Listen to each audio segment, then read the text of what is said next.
All right, my fellow agents, welcome back. It is I, X7, your master of movie monsters, all four issues, and this is the final ultimate issue that ever came out. Now, maybe someone's revived the title, I don't know.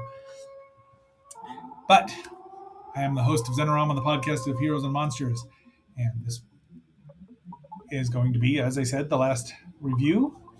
We have one more week. We'll find something to do. So, having said all that, before we get too much further into it, please like, share, subscribe, leave me a comment. Let me know what you think about monster magazines in general, and this one in particular. Did you see them? Were you at the ripe old age of 10 or 11 when these first came out? Let me know what you think about them. And if you could, watch just a little longer. It will really help the algorithm. It will really help that algorithm. And let's get ready to dive into the book. And if you do watch the longer, you'll see all the fun stuff. And, well, you won't know what tomorrow is going to be about because tomorrow is Kikaida. Never mind. All right, let's.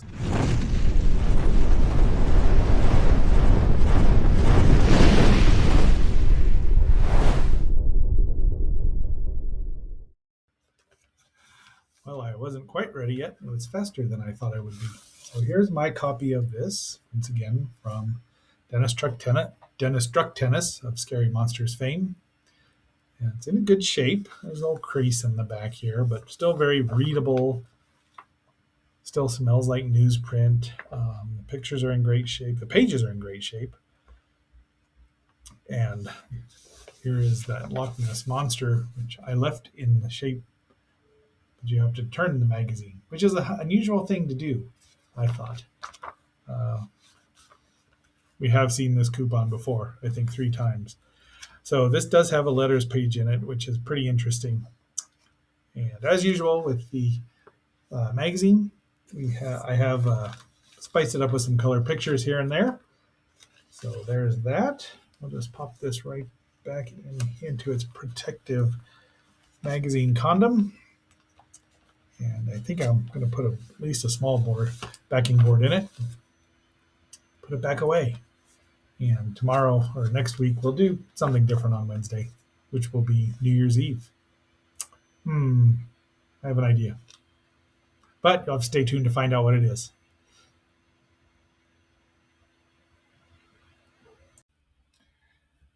There's our cover, which is The Thing from Another World. It is done. It says Torgerson on it, but when you go to the next page there, it does say George Torgerson, maybe.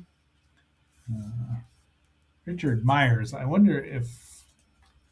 Well, anyway, so it runs a good 80 plus pages. All right, to the 82, 84 if you count the cover in the back.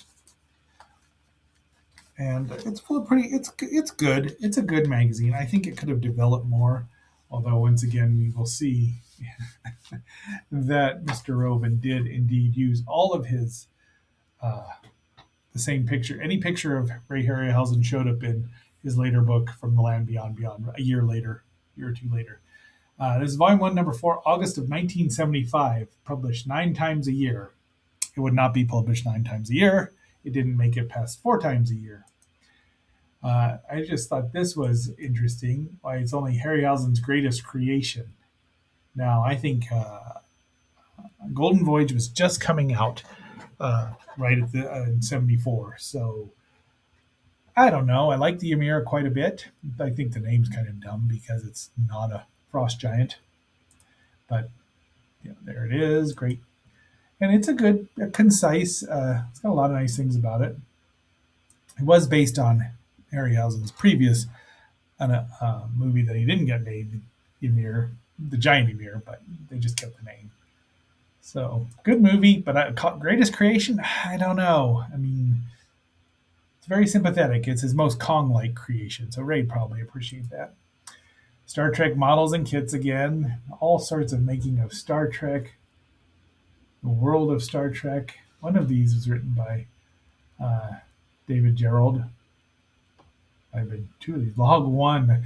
These are based on the Filmation cartoon that they were coming out with at the time. So you could, because you didn't have videotapes, so you have to read versions. There was Star Trek 1, through 9 that James Blish did. I don't remember who did log 1 there anymore. I had log 3. I wanted all of them, but that's not what I got. Golden Voyage is rare. It was just out. It's only $10. You can buy the movie on DVD for $10. The whole thing is now worth $250 if you can find some poor sap. I had this one, this one, maybe that one. Oh, we did have that too. Boy, these things. I was terrible with models. So we're talking about Lon Chaney Jr. here. There's his dad and the Wolf Man, probably his most famous role. I, of course, included Bud and Lou there because it's one of my favorite movies of all time, as we've talked about. Oh, there we go. And he played Dracula and the Mummy, Dracula and the Frankenstein monster. He played 4 of Universal's top monsters. Did not play the Invisible Man. I think that's the only one he didn't. So there's the Loch Ness monster. Now this isn't creature reality. Sorry, I wish it was. Walt Simonson, and it's I could probably just flip it there, but it's presented this way. So I wanted you to see it. So I threw in the Crater Lake monster. The best part about that stupid, long, boring movie, and unfunny. So here's something. Are these actual pictures? I don't know what they were supposed to be. I think that they're typos, but they didn't even fix them. They just said it's good enough. They probably knew by now when it went to press they were not they were done. So they just got it out for the distributors, and that was it. There's the glow in the dark puzzle. I had the creature there. I wish I still did. Had Godzilla. Oh, they don't show Godzilla. I had the Forgotten Prisoner, which was terrifying. My friend Scott had many of them, and it was phenomenal painting and just amazing. I did have 1, 2, 3, at least 3 of these. And I might have had Superboy too. There's the creature. Glows in the dark. It did not. Mine did not anyway. Now this is interesting. Disney, the Monster Factory, and they're not wrong. I mean, the Wicked Witch was terrifying. Shere Khan is a villain, and he's scary, but he's also debonair and quite charming. I don't know why that Mad Hatter is in there. I mean, that's not Jervis Tetch. They don't have Monstro. They do have some, and Nemo isn't a monster. I mean, they did have a giant squid, but that's a real animal. It's not really a monster. And they left out this one, the demon from that on Bald Mountain. So go figure. Still using their heroes to hawk these toys and a rare long playing record for only $5.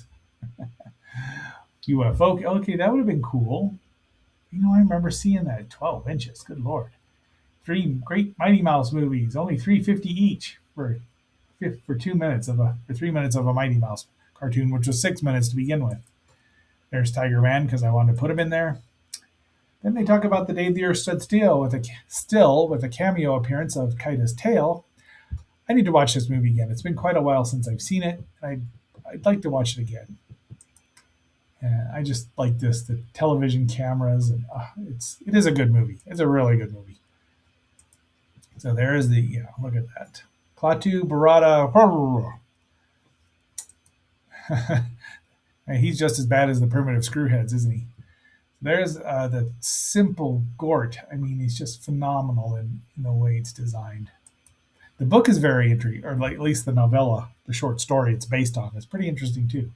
We go from one UFO to the thing from another world. Now, think about this: 1974, 75, 7 more years until the remake or the new adaptation, because it's from Who Goes There, so it's not really a remake. It's just another adaptation, and it's closer to the original source, except far bleaker. Bleaker, I tells you.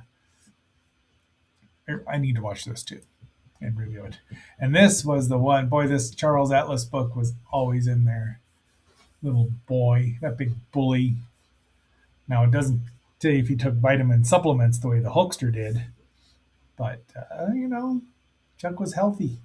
Gosh, what a build. So his muscles make him a real man. I don't know if I think that's um, the message you should be sending. Star Trek. Now these, I don't know. I'd like to have these too, but medallion coins. Are you going to wear these around your neck?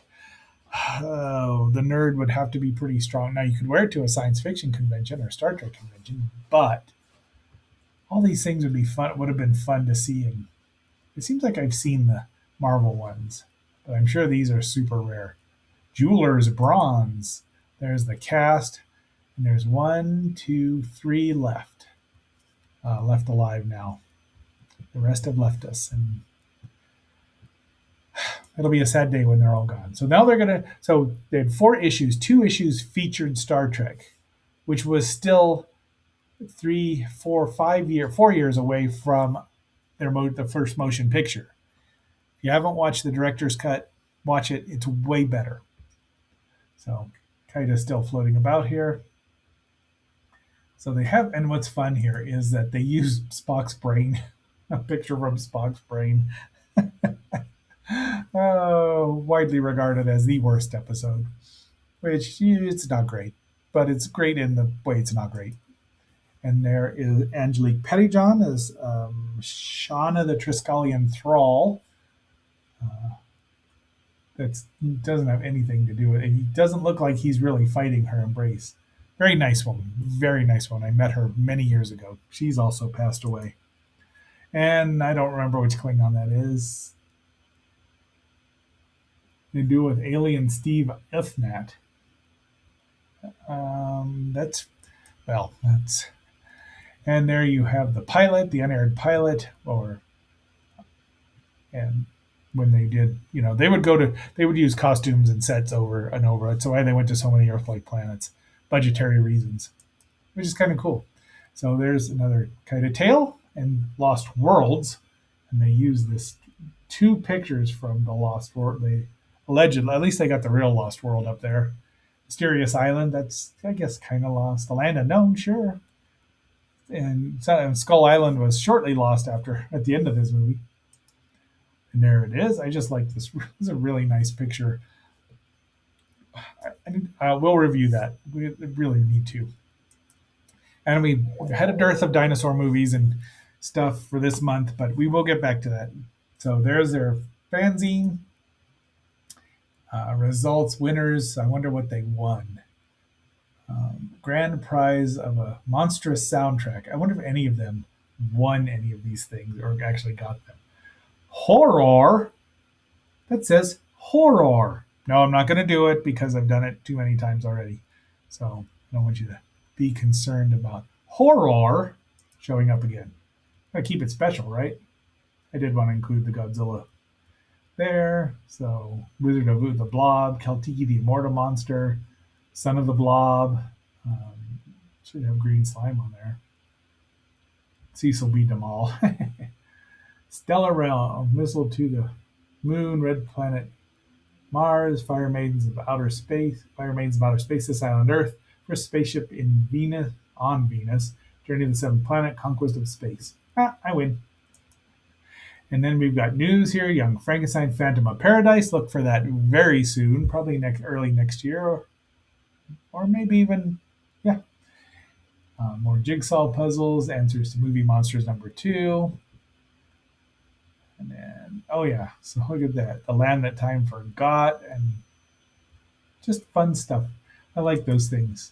Then we get to the monster mailbox here. And I do really like letter columns, and I wish that Marvel and DC, when they would reprint their stuff, would include the old letter columns, because it's fun to see names that turned into writers and artists later on. Alas, I mean, I know for space reasons they probably keep them out, but geez, I'd probably just buy a book of fan letters and responses, and then like time more, how they panned out. That'd be fun. Anyway, so include this because it has the King Kong versus Godzilla picture in it, and there's Kumanga, also known as Espiga and or Spiga and Spygon, because Kyle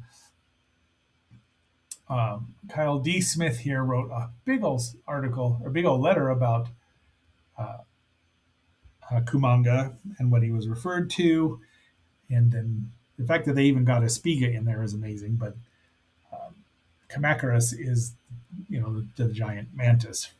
So it's really interesting because we couldn't find all this stuff up. But he defends Japanese monsters and forgettable masterpieces, the Vampire Beast. But yeah, I like that. He's very eloquent. Great letter there, Kyle. I wonder what happened to you. I'd have been your friend. And then finally, we get a blurb for next issue here, featuring Peter Cushing, Jason the Argonauts, etc. Moon monsters. Now, I have no doubt that when Jeff Rovin wrote that, he was sure they were going to have a second or more issues. But alas, this was the last one. I bet by the time the printing came that they were not. He didn't even care. Well, he cared because he was a good person. So there we have our Flash Gordon scrapbook. The mighty Flash Buster Crab, of course. There he is. And this is, you have to remember, this was also, 5 or 6 years before Dino De Laurentiis's version of Flash Gordon came out, which I do quite enjoy. Some people don't, but, apparently they don't like fun. And our final page here, some pre-production sketches by Ray. I think that's Charles as well, Charles Schneer. And there's the cast, the heroes. Here's the actual protagonist, who's not Sinbad. Caroline's back there, the Vizier. We'll review it. And yes, we have seen this coupon before, as I said, in the live action part. So, my fellow agents, that is our book review, not our movie review. Tomorrow, of course, is Kikaida, episodes 33 and through 35, plus the movie. And that'll be a lot of fun. And then the show really kicks in because you'll find out. All right. And then, my fellow agents, until our next assignment, I am X7 signing off, phasing out. I'm wondering what the cats are up to right now because they're making noise, which means I need to find out what they're doing and stop them. I'll be seeing you. Jolt of terror with two of America's most blood-chilling science fiction shockers, Island of the Burning Damned and Godzilla's Revenge.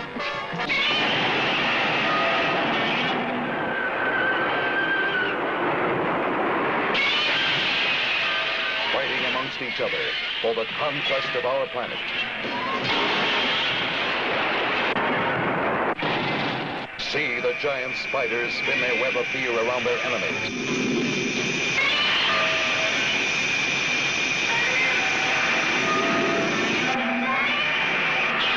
Godzilla's Revenge knows no limit. No end. No stopping. See man's last attempt at saving humanity from destruction. And Godzilla's Revenge. And on the same shot-filled program, Island of the Burning Dam.